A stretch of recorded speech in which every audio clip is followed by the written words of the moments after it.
So we had two things kind of to warm us up. Kate's going to have maybe playing in the background there.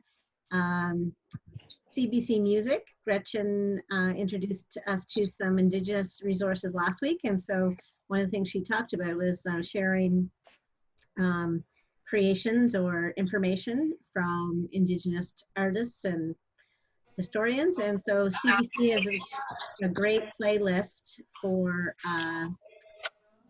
Indigenous artists. So we thought we'd have that playing in the background if we can get it going. Oh, there we go. Can you hear it? I can hear it. Yeah, just softly playing in the background. It's nice. I love the CBC playlist. So I just put that on and. And last week was International Day of Dance, so I thought, oh, we'll use the brown dance ones. And the second provocation is the image that's purple there. And so if you have one guess, what do you think it will be? Put that in the chat.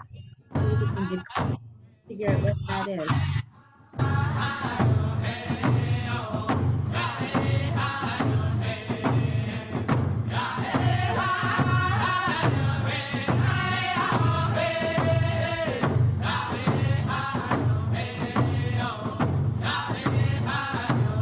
I had no idea what this thing was. This purple thing.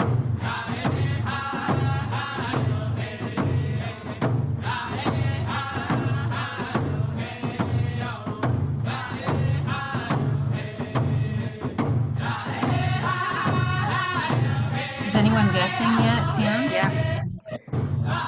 It's green to do solidarity work, a seating structure, a solitary works, not solidarity. I'm thinking solidarity because the music I'm hearing. Yeah. Want me to turn it down? Is it too loud? I'll turn it down a Why bit. am I screaming? Because it does sound a little loud. Oh, sorry. I think that is one of the 3D printed face shield supports. Interesting. It's a little loud, Kate. Can't hear sound. Okay, I'll turn it down.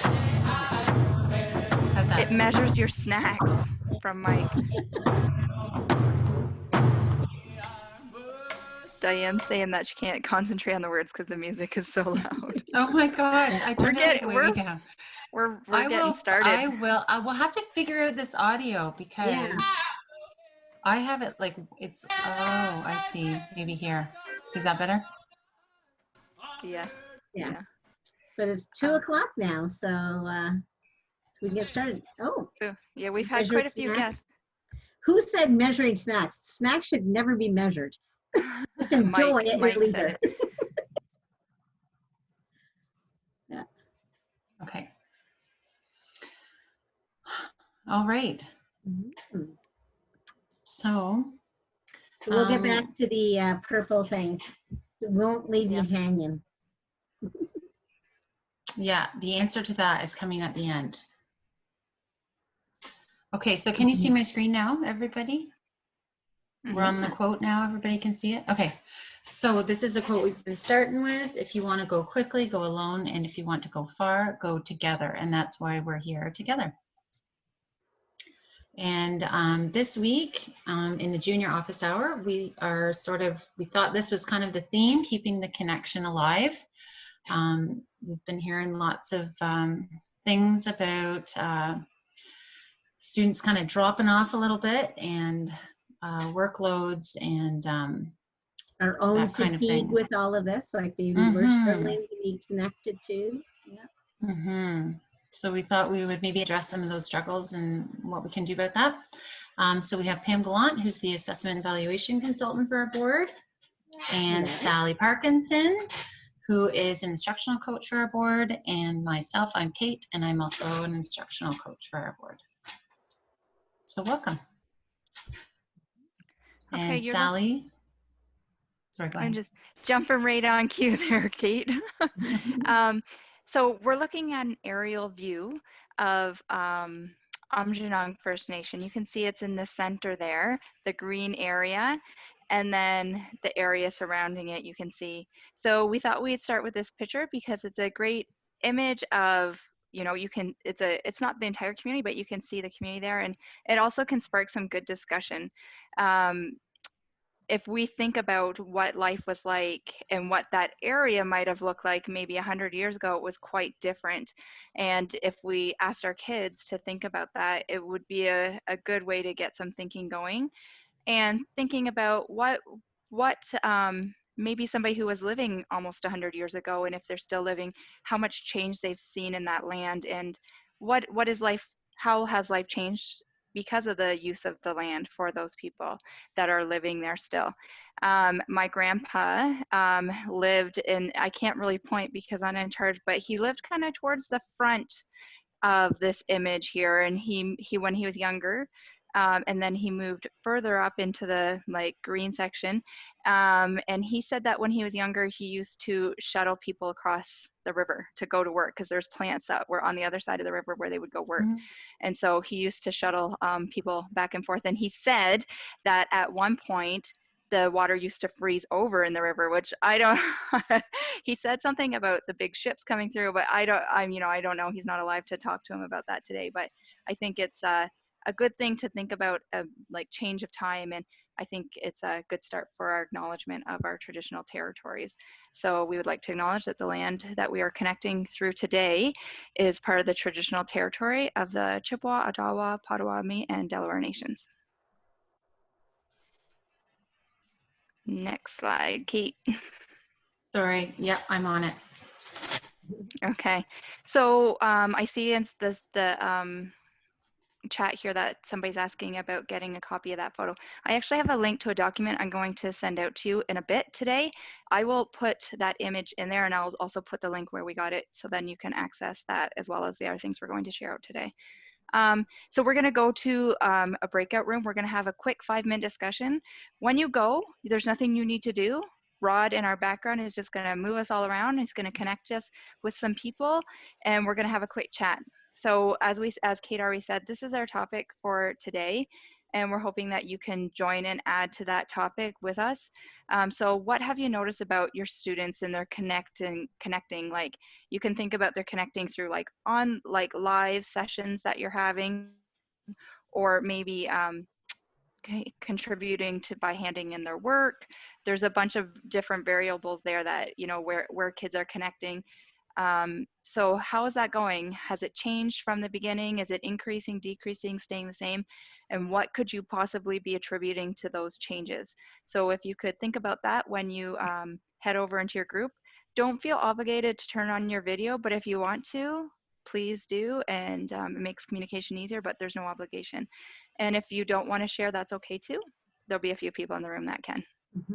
Okay, so Rod, can you head us over to our rooms? Yeah, I'll do that. When do you want to come back? 5 minutes, 6 minutes, 8 minutes? Yeah, just 5 minutes. 5 Just 5 minutes, yeah. Okay, see you in a little bit.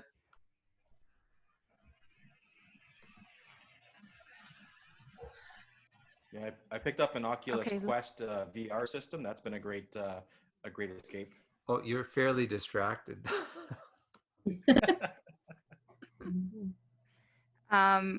I'm just joining back here, and I can see like the chat. Kyla was joining in through chat because she had background noise in our group, so I don't know if you can see her conversation, but she was talking a little bit about like her and Diane just talking about students like being able to pick out key information from the Google Classroom, like when you're posting assignments and stuff, and that they're worried that students weren't seeing the key information, and so they put caps on, and then that's interpreted as yelling, and that's not at all what they're like trying to convey. They just want to like draw attention. So it's just so many little confusing things that can happen in an online. It's just not the same as being in the class for sure. Okay, so Kate, do you want to take back over to the Yeah, I will here.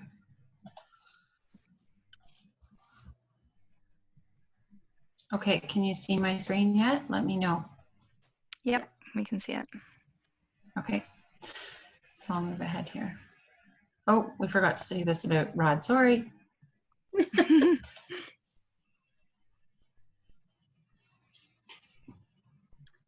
Okay, so we actually have some guests joining us today about some number routines. So when we think about that theme of keeping the connection alive, if it's was familiar practice in our classroom, then we might be able to try it within the context of online or distance learning, and so how that might look. So we thought lots of classrooms in junior and primary and intermediate have number routines, so like number talks or some way of exploring numbers, something that they've got kids engaged in numeracy thinking, and it was a standard part of their day. So we invited Heather Moran to come and talk to us because she has a little journey that she's going to share with us. So, hey Heather, how you doing?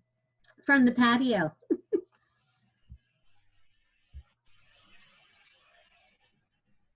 Is she muted? I'll go looking for her. Oh, she's talking softly. She might have to start again. Can you hear me? Or get closer to get a little closer. Can you hear me now? Yes. No? Yes. Now you can? Yes. Yes. Yeah, that's better. Well, kind of like I was just saying in our breakout group, what Greg Van Bundren, he is my teaching partner. So we do a lot of team teaching within the class to begin with. So we had set up our Google Classroom in September as one big class. So there's 50 kids in it. So we have found consistently probably 20 of those 50 kids are completing assignments, completing tasks, communicating with us on a regular basis, and joining a couple Google Meets that we started. And we started Google Meets just simply as like a check-in, more like a community circle. There was no expectations. We kind of had like a little topic planned if kids weren't comfortable sharing. And then we were kind of asked by our principal to get a feel of how families and students were feeling about the amount of work that was being sent home, the type of work that was being sent home. So Greg and I talked, and we decided that we should put it out there to our students. Like, are you liking what we're giving you? Is it too much? Is it too little? Is it too boring? So we had that was our very first community circle talk with our kids. And community circle was something that Greg and I have always done in the classroom. So it was something that I was panicked about the Google Meet because I thought it was going to be a gong show. And because we had already established a lot of norms and regulations in the classroom, it ran like beautifully, like the kids all muted. And also Greg and I have the luxury of having each other. So one of us could man the chat while the other kind of could man more of the screen. So for our wanted a little bit more normalcy, more of what we were doing in the classroom. So they kind of like the idea of like a math assignment sent home and a language assignment. And then they like the idea of like a little more like project, because Greg and I, we did a lot of project-based learning. So, and then they brought up that they in their Google Meet.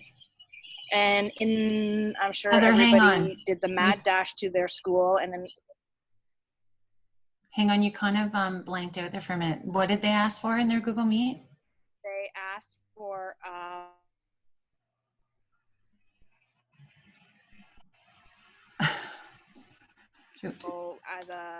as another meeting time. They wanted another time on I think because I'm in my inner link. Can you guys still see me? Yes. Yep. Yes. Coming back. Thanks for adapting. Okay. So yeah, sorry. They asked for a Google Meet, or they asked for a number talk in our Google Meet. Okay. And so in my mad dash in my classroom, that I'm sure everyone with their friends is shopping in their classroom, for some reason I grabbed this, what you could see, that giant whiteboard. And Oh, you're really quiet. Yeah. Hi, it's Sorry. Ron here. I'm just going to suggest that maybe if she turned her camera off, it'll save bandwidth, and then her audio will be a little more clear for everybody. Okay. all right, is that working? A little bit better. It's good. You're just kind of quiet. Well, Kate, I am kind of a quiet person. That is far from the truth. No. To make a long story short, the kids asked for a number talk because it was something that they were familiar with and they liked to connect the normalcy. So I grabbed my whiteboard, my giant whiteboard that was just kind of sitting in storage, and this is the setup. It's not very professional, but this is what it looks like. So it's in a spare, and that's how we run it. Awesome. I bet they like that. Can I just ask you a question? When you first met with them in your community circle and you were asking them about their workload at home, what was the response in general? Well, what we have been doing is we send stuff out every single day. And we wanted to know if they would rather, because we've heard of teachers that are doing more of like a week at a glance and sending that sort of stuff. So first of all, we wanted to know whether they like the idea of having it just sent out to them on a Monday, and they could work at it at their own pace. I think it was 100% said no. They liked that every day there was something posted. They kind of liked the idea that they knew the start and they knew the finish for the day. Okay. They like the idea of a math, a language, and then like a little, maybe something that's going to take them like a week or so to work on, like more like a project that they kind of work at their own pace on. So, well, that's good. But they weren't finding it like too much. Like you were sending too much. They were not finding it too much, but I also have to say of the 20 kids, these would be our like stellar 20 kids. So they are the ones that are keen to do extra and then some to begin with. That's who we're seeing. And so let's go back to this number talk. Like, how did that go? Well, the first week, we started that last week. The first week was a bit glitchy because we could not, the kids couldn't see all the whiteboard. So we do a lot of checking in, like, can you see? So this week I was able to put the computer up higher and they were able to see it. It works great. Again, I have the luxury of having Greg there. So when I'm at the whiteboard, he can man the kids, and the kids, we run it like a normal number talk. So they use their thumbs up and they use all the symbols, and Greg can kind of man. And then the kids will write in the chat if they want to say, like, I can share my strategy, or can I go next, or I have something to say. So he's manning the chat and I can sort of show their thinking on the whiteboard. That's awesome. And so how long was how long was your number talk? Well, Sally joined us yesterday, so it was an hour.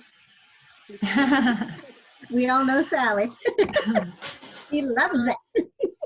We started at 11, but we open it up at 11, but we don't actually start probably till 10 after. We let the kids kind of get in. So I think it was about 40 minutes from like 10 after 11 till noon. Mm-hmm. And then that day we don't post any other math. That's their math for the day. That's kind of a nice switch up, right? Just something different that they can tune into. Yeah.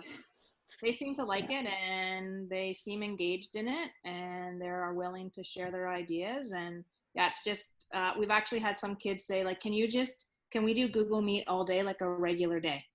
Can we just, like, you can be on there from 8 till 3. Synchronous learning. Yes. No. And you said no to that, I hope? No, thank you. No. Yeah. So Well, that's really great. Are there any questions in the chat about for Heather or about this? Yes, Leslie asked if Heather could share her weekly project ideas. So I'm going to I'll ask, well, Heather, you're listening now. So I was thinking, can you maybe share that with me and I can add that to the document, some of the ideas that you've done? Yeah, okay. And then are we able to record the Google Meet and post it for kids who don't show up?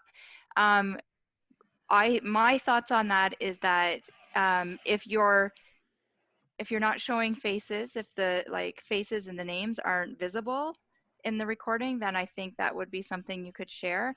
But even then, their voices are being recorded, so you would have to have permission from everybody to share that. Don't you agree, Kate? Mm-hmm. Yeah, I think so. Plus, I think for a number talk, it's kind of, it's one of those kind of had to be there kind of things, right? So that you can really engage in the learning. But maybe a short video clip of like a summary saying like today your classmates did decomposing the factor and another math strategy. Here's what it is again in a minute, and that could be shared afterwards just to keep kids engaged but in a different way or connected in another way. I'm going to move on because we have another guest. Yeah. But I just want to ask Heather, if you are continuing to do this, are you thinking that you're going to continue to do it whole class, or are you thinking about maybe breaking into smaller groups, or what are your thoughts on that? No, we are going to keep it whole class because that's kind of what our kids are used to. They're used to having my class and Greg's class together. So actually, this is a really tiny group for us to manage. Now, if I was a teacher on my own and didn't have a teaching partner, then in order to manage like 17 or 20 kids, then I probably would break off into small groups. But because Greg can manage the chat and there's the two of us there kind of monitoring what's going on, and then no, we'll continue to do whole group like this. Unless, of course, the 50 kids. In this image, you can see how Heather is like, her screen is sharing, like her video is sharing what she's doing on the board. And like, she's not really looking at the students so much as Greg is like facilitating that. He can see the grid of students and then he's calling on the students. It worked really smoothly. Having the two of them do it together is really neat to see. Yeah, so Heather, you're only linked into the Google Meet one time, right? Because I hear that that's an issue because if you're, oh no, I guess not. If you're not sharing your screen, that's not a problem. But I see the way you did it here. We're not sharing the screen. I'm just like, yeah. Okay. Those are really great pictures too. Thanks for putting those up. Yeah, this one is nice.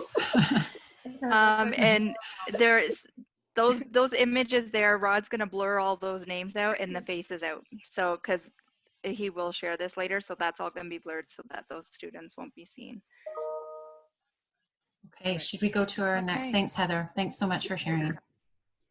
Thanks, Heather. So yes, we have another guest that's going to join us. His name is Jordan Black. Hi, Jordan. How are you? I'm good. How are you? That's good. So you have some number routines or number talks going on in your classroom as well?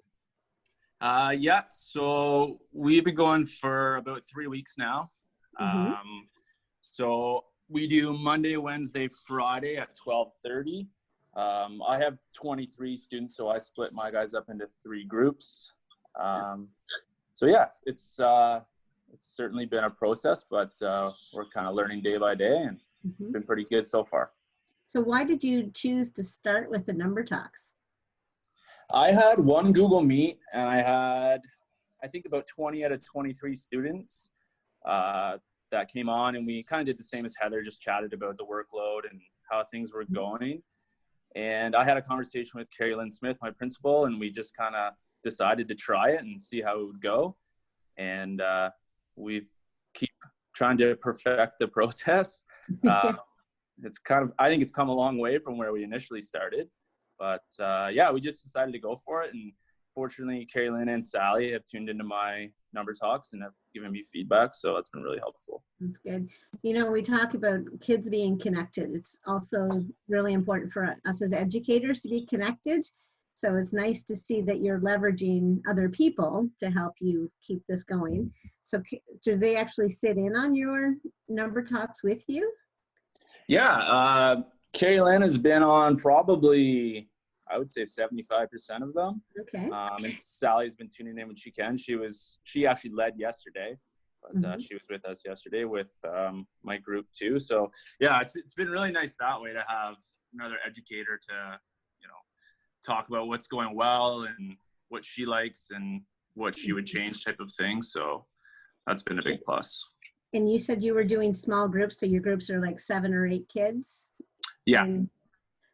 And why did you go that way? Whereas Heather's like, we want to maintain our big group. Like, why did you choose to go small group?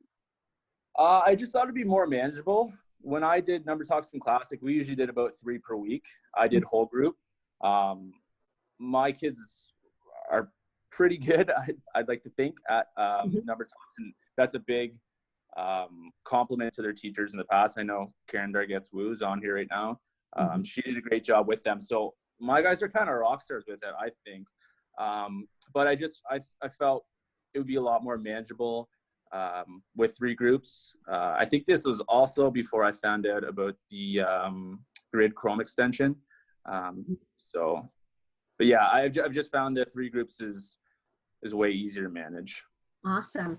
And like, you know, not everybody might have access to like their numeracy coach or instructional coach to come by, or principal, but I'm wondering, like, we all have curriculum partners, so someone that does something in the classroom. So you know, not need in your class, but another class I might have a French teacher or someone that does social studies that might say, hey, can you hop on with me and partner up with that? It might be a nice partnership to try that way.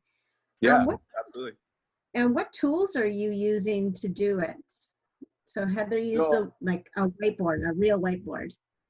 So it's been, as I said, it's been a process. We keep learning trial by error. Initially, I started with just my MacBook and a physical whiteboard.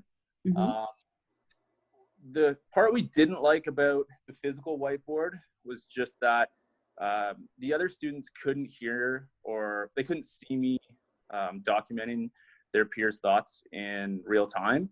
So they could only see the finished product, which was okay, but if you're really confused, you can't see the step-by-step. So after that, I moved to continuing to use my MacBook, but then I would take over the students' screens and present my screen using Canvas or Explain Everything, which are just digital whiteboards basically. That was better because they could see the step-by-step process of their peers' thinking, but using the mouse on my MacBook was pretty cumbersome.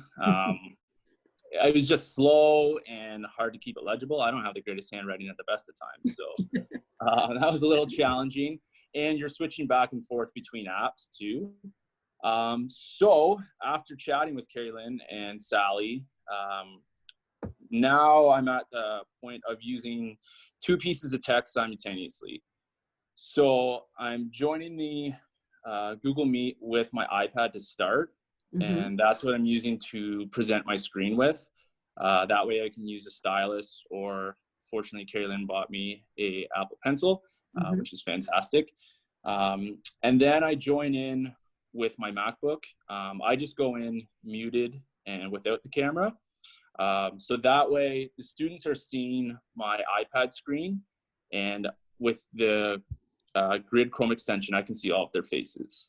So that way I can monitor their hand signals, who wants to participate next, et cetera, et cetera. But it's way better for documenting the thinking using the iPad. So I think it sounds a little complicated to use 2 devices, but honestly, if I can do it, every single person can do it. So. Well, you're describing what it is now, but like you had an evolution that took time for this to happen. So. Yes, exactly. Yeah. You know, like we all need those little wins to keep us going. And we were discussing this morning about how hard it is to know if our points are being understood with our students, just because we don't have that physical presence we normally do. Like, and so having 2 devices, one you can work on and one to see the responses, probably has really helped you keep going. Like, oh yes, I know I'm on the right track with this.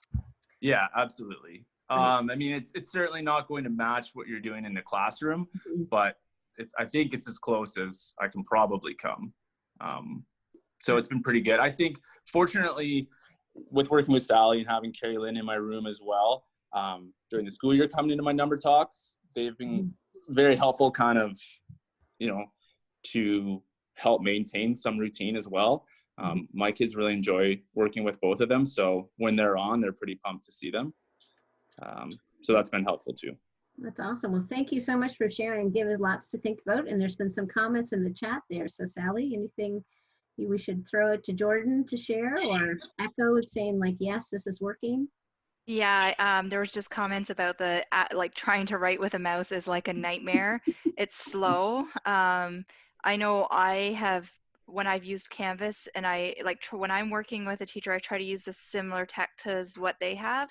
So I have worked with teachers that don't have two devices, and so then I've prepped a Canvas. So like I've anticipated where I might have to write a bunch of things out, and I do that in advance. So there's a couple Canvases on the go, and then I'll click in between depending on what the student is saying, because it's not easy to write without a stylus, like Jordan is saying. And like I think that's, like Jordan has really like opened himself up for opportunities by like inviting Carrie Lynn and I into his class and to like help problem shoot. Like when we team together, like more people, more brains on one thing always goes better. So like I think Jordan's, it's just, you know, it's his personality. It's easy to like brainstorm and get ideas together. So Awesome.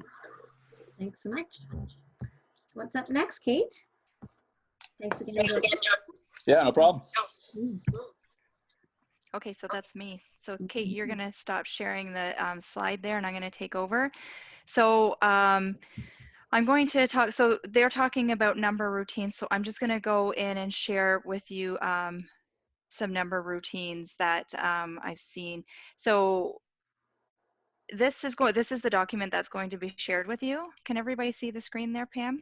Yes, yep. Okay, so on that slide, you just seen where all these links for some different places where teachers would gather number routines. So you just heard about number talks. Well, these are other number routine places where you can gather something that can help. And so most of these have images connected. So I just thought, well, like these are engaging sites, and we're talking about student like engagement decreasing, and like what can we do to like pull our kids back in? Like, and we don't want them to walk away from this last few months like feeling they don't like school and they don't like math. Like that is like the worst thing to happen in my mind. So I was thinking like, you know, number routines and like the places where I love to do math. So um, I've just got some to share here with you. So this is going to be shared. What I do when I create a Canvas is I take an image and I put it into a Google Doc, and then I take a screenshot of that, because then it leaves some white space there. And then when I go to Canvas, I can click on new from image, and in there I can click on that image, and then it will allow us to have that same thing but with the white space. Because if you weren't to do that, it will come up like this. The image will take up all your space and you won't have any space to write on. So if you can create it in a doc first and then take a screenshot of some white space, then it allows you to write on it. So this is the first one that I want to talk about. It was from, it's from Illustrative Math.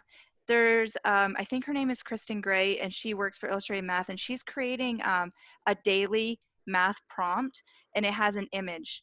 So then also she gives a grade 1, 2, 3, 4, and 5 questions that you could use to spark conversation around math. She gives you some prompts, but then also underneath, and I'm going to go back to that slide that I'm going to share, underneath in the speaker's notes, she also gives you like extensions that you could add on that might be interesting and fun for your kids. So it's engaging math. So something for you to think about. She even gives links like here, this one is a link to a National Geographic for Kids article. It's a great article. It's fun, something that your students would love, and it will get them reading. So it kind of ties in a bunch of things that would help. So I'll just show you the slide deck so you can see that there's all of these prompts with everything in there. And I think it goes up to 56 right now, and she adds in daily. Another one that I want to talk about is Math for Love, and it's unit chats specifically from Math for Love. So if I go to the site, there's all of these activities.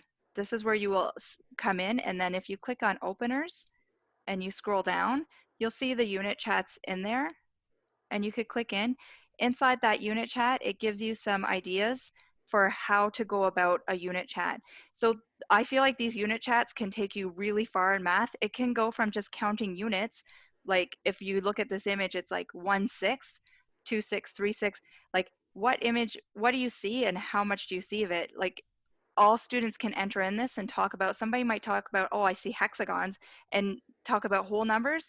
Others may talk about, well, there could be how many triangles in total if we cut those all into, like there's just so much in these images that you can pull from. So there's it's explained there.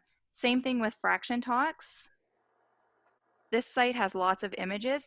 It also has suggestions for different sites and how to use the fraction images, other activities for fractions. It is a dynamite site that I go to and use for discussion on fractions. And so I've put some prompts in here just for you to see things that I might ask.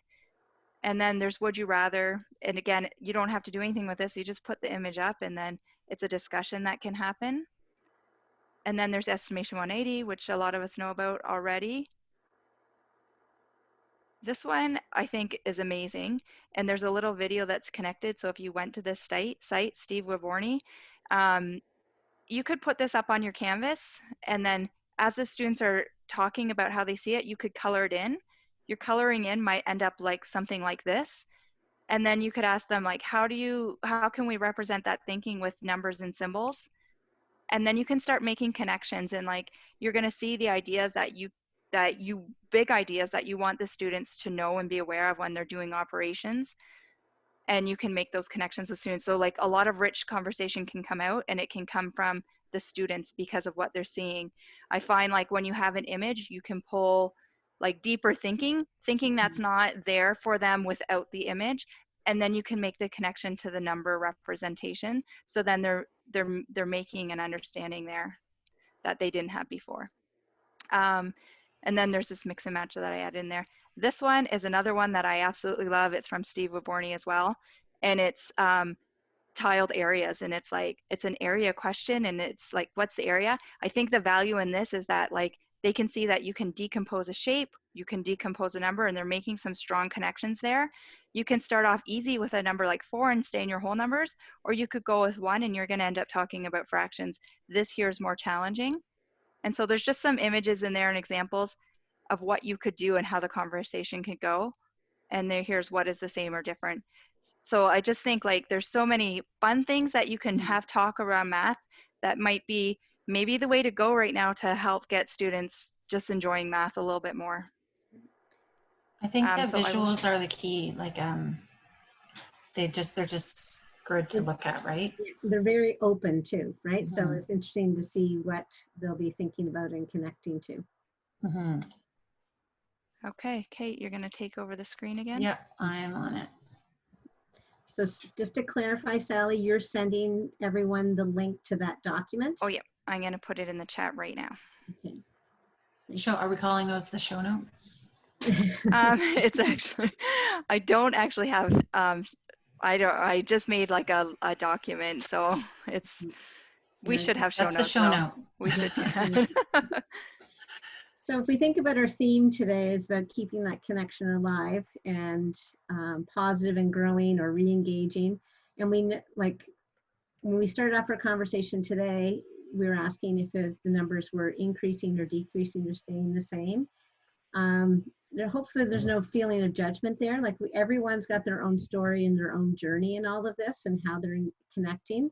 So the number doesn't really matter. It's just about how do we keep people connected and supported in the way that they need. So one thing we've been thinking about is how do we gather that student voice? And so I think Jordan and Heather really showed us an example about, we just asked what are your questions, or what do you want to do? So anytime we can do that, we're including that student voice, and it's our, if we can take that and respond to that, we're going to help those kids, and we're going to have those connections maintained. So we're just thinking, if you go to the next slide, Kate. Mm-hmm. So if we're thinking about student voice, we actually looked at teacher voice in this case, and I'm not sure if you're familiar with the thought exchange or if the results are in, but our director is sent out a thought exchange right at the 3 weeks after we started the Learn from Home part, and there is a summary. Your principal probably has it, or it's probably on our board website. But there was a whole list of top 10 things. So on the next slide, we kind of looked, focusing on 4 today, just for us to connect with, and saying that we collectively, LKDSB educators, these are the things that we shared in the thought exchange, and people starred that response. So at the time, recorded lessons are better than live lessons for like learning opportunities. It was one thing that teachers were sharing.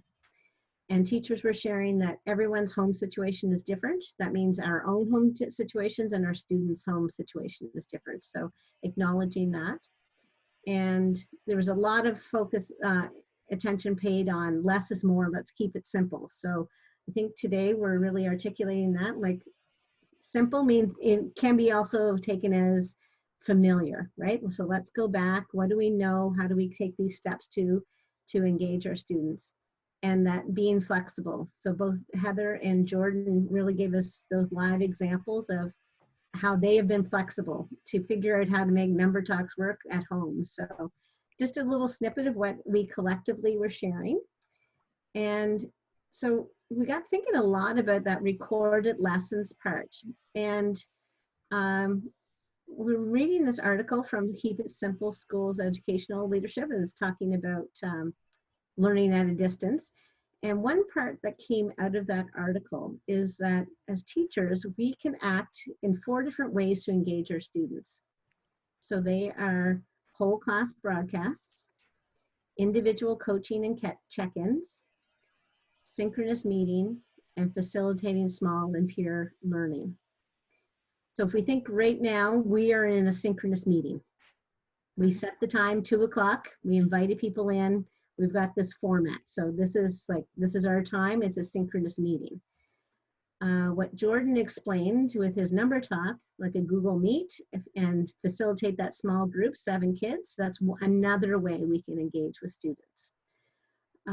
Anytime you're giving feedback in your Google Classroom, or you email a student with that individual coaching, maybe it's happening through a video chat or a phone call, that's that individual coaching and check-in. And we all know that those students who we might have to check in more with. And think about our EAs that are partnered in our classrooms too. They're probably doing a lot of that individual check-in along with this partnership.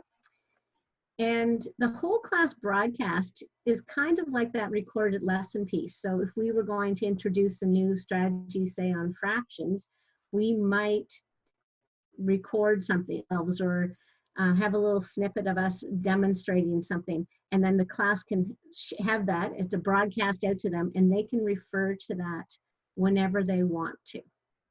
So if you're just taking a moment to think about how you are connecting with your class, where do you fit on these 4 or these? And I'm thinking in our group of learners, as our team, we do a lot of synchronous meetings back and forth, but then we also use texts a lot to individually check in with each other. And Sally, Kate, and I meet in small groups all the time to like plan for a session like this today. And I'm wondering, like, our summary that we're going to share about last week's work might be an example of where we're broadcasting our reflections on the week. So just different ways. So this was just a point of pause. So if we go to the next. And Pam, actually, can we stay there for 1 second? Because Gwendolyn was talking about this earlier, just about the like Google Meet, like recording that and then sharing it out. And like, I really hear what she's saying. Like she wants that, like when you're doing a number talk, you want other kids to hear so that they're learning to be able to understand a different way of thinking about numbers, right? And get that understanding. So it's really, really valuable. But then like, how do you capture that? Share that information, like sharing personal like recordings of kids, like how do you do that, right? When if you don't want it a live meet, because there are kids that are not attending those live meets. And so I think it's a really good question that she's asking that I think we should think some more about. And like 30 minutes, it probably wasn't all stellar. But exactly. But there might be like 3 minutes. So like, hey, that was pretty good. That's worth broadcasting to everybody. So like, how do we do that? I think that's a one that we should talk more about maybe next week as well. Like think about it and then talk some more about it. Well, and I'm thinking on that now, and I think you could actually share student strategy by, videoing how to write that down or whatever, right? If people are using Seesaw, kids are doing that all the time, right? They're using the whiteboard. They're recording that. If like there's an opportunity for student voice. Kate solved the question this way. If I could capture that and share that out with everybody, that would be a great way. Yeah. Okay, sorry to interrupt. I just wanted to. But so if we think about if we're going to meet with kids, and so Heather and Jordan talked about small group and whole class discussion, and there's lots of conversation in there. We need those, expectations for conversation. So again, that's something that we probably did in the classroom when we were face to face. What were our expectations for conversation? They have to exist when we're in the digital world, but they probably have to change a little bit. Mm-hmm. Yeah, so these are examples of ones that were probably in the classroom, right? Mm-hmm. Yeah. Something we would do right at the beginning of September, and I probably, when we go back in September, fingers crossed that, yes. I bet everyone's going to be like, here's how you send an email, because I think we're going to be really good at estimating what 2 meters looks like. Yeah. I think there's going to be a lot of digital citizenship, but I thought that we would snap a few. This actually came from our session in that very first learning week in our Google session that Alicia and I ran in G2 with Sharon Drummond. And she posted this as stream expectations for kids. Just a quick snippet, and it was always at the very top of the stream so that they knew the expectation about what to go on the stream. And like, if you haven't done that yet, you can certainly start now, just because like we're 5 weeks in or whatever. It's okay, right? And then this was one that Sally had written about what are Google Meet manners, and using the microphone and the camera, and it's okay that you don't want to turn on your camera. Absolutely. We don't want to put pressure on people. I certainly know that feeling, but there are some etiquette rules there, right, that we can certainly go over. So here's just an example of that. And I mean, we as adults, we had to learn these too, right? So it's going to be a landscape where they're trying to figure out what it is. And they're like, how do you tell someone to be quiet in a Google Meet, right? Or how do you ask for clarification and questions? Yeah, exactly. So just to balance it out, we did a lot of math talk today, but we thought about if we are going to have those conversations in our classroom, images could be a place we go to. So we'll go to the next slide. And like when Sally shared her image of Anjanan, the First Nation community, and what's around it, there was instantaneously, there were people in the chat wondering and thinking about that. So that's a great way to spark thought and conversation. So again, that might be some way that you practice some of these conversation etiquette pieces by engaging with a tool. So I have one image there. So for example, the one that has many people in the picture, there's a link to that too if you're interested. We are in the time of Ramadan, so our students of Muslim faith are experiencing that and celebrating that with their families and taking the time to reflect. And at the start, we had the wondering about what are the purple pieces. And so earlier in the chat, people were wondering if they were stacked. So those are great questions. So even in the chat, people can ask questions that you may choose to answer with yes or no questions. We'll give you the answer. The big reveal. This is the big reveal. So yes, anybody that guessed something made with 3D, there's a Chatham man, so local, who has taken over his 3D printer and is using it to help with personal protective equipment shields. So great story there, current about the time and local connection too. So well done. I think somebody guessed that, didn't they? Yeah, I think somebody did right off the hop. But again, just thinking about if you want to support your students in that conversation and the etiquette of that and the expectations for it, an image might be an entry place for it, and then literacy things may spin off of that as well. Thanks, Pam. Okay, so Sally, please stop me if there's anything in the chat that we can answer or whatever. There was just one thing. Teen noted out, because we were talking about that student personal information and sharing. So he noted that that is in the letter, this LKDSB staff newsletter today. So there we go. Okay, excellent. Okay. Okay, so we just thought we would have this section because we're coming to a close here. It's 2:52 on my watch. And so we just thought, what is familiar? What are the tools that we're using right now. So we thought we would actually give people the opportunity, so that I'm going to type right in our slide right here. What tools have become familiar to us and are helping us teachers to connect with students? And what tools and skills do we still need to have to connect, make those connections with students, or something that you're thinking is really great, and some things that you're like, oh, I really want to know more about this, because that will help us develop stuff for you guys, and also help answer questions, right? So I think we were hoping that either people would comment in the chat, or come on camera and say some things.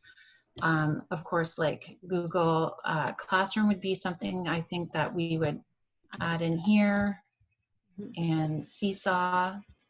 We've got Google Hangouts. So I put Or clips. like slash Clip. meet. Yeah, clips is familiar to me, but I don't know how familiar it is to the whole. Yeah, like a video making. Jamboard. Neat. Yeah, which side is that for? The Jamboard is on the left. I'm terrible. Why did I get this job? I'm actually terrible at spelling. You're way better than me. Oh, Diane's making a point. She said that they need to know to better diagnose their issues on their side, a checklist to ask. I'm not certain. Maybe Diane can add more in the chat about that for us. We have Screencastify written down from Diane as well, and Lexia. Okay, what side is that for? So what tool skill do we need to help us connect with students? Well, I would say that, Screencastify is helping the teachers to connect with the students by like giving information, right? So yeah, but is she saying that she wants more? What tools do we need still have to connect with students? Screencastify. When they can't submit on Google Classroom, why not? There was an issue with Google Classroom earlier in the week. Yeah, has that been resolved? I'm not sure, but so I know updates are being an issue right now, right? Like if people aren't updating, then that's going to be a problem. Like I had that in the beginning of the week. I had to like update my iPads for something to work. Are there any other tools or skills that we need to help us connect with students?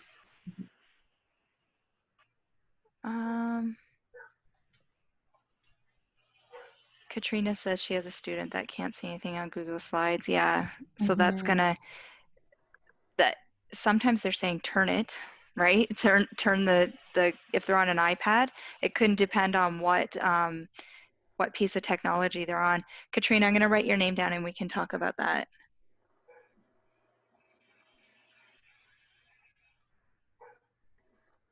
So far we have Google Classroom, Seesaw, Hangouts, Meets, Jamboard, Screencastify, and recording things. Those have all been super helpful. Heather also added Flipgrid. Oh yeah. And we've got like 3 minutes left, and I know Rod has a meeting at 2, so I think we have to, maybe I could take this and put it in that document too. That'd be great. We actually are at the end of our slide, so that's perfect. This was the clips video that I made last week of our learning. So that's available on the elementary resource page. And we are just glad that you came to join us today. Yeah, so maybe you can play the clips video. If anybody has anything else you want to chat, put it in the chat, but we'll hopefully see you next week. Send us ideas, because we're interested in knowing what's next for your learning to go along with things. Same time, same place, people. Nice. Thanks for coming. We really appreciate you taking the time out of the day to do this. And thanks to everyone who presented. Heather and Jordan. Well done. Takes me a minute to load my screen here.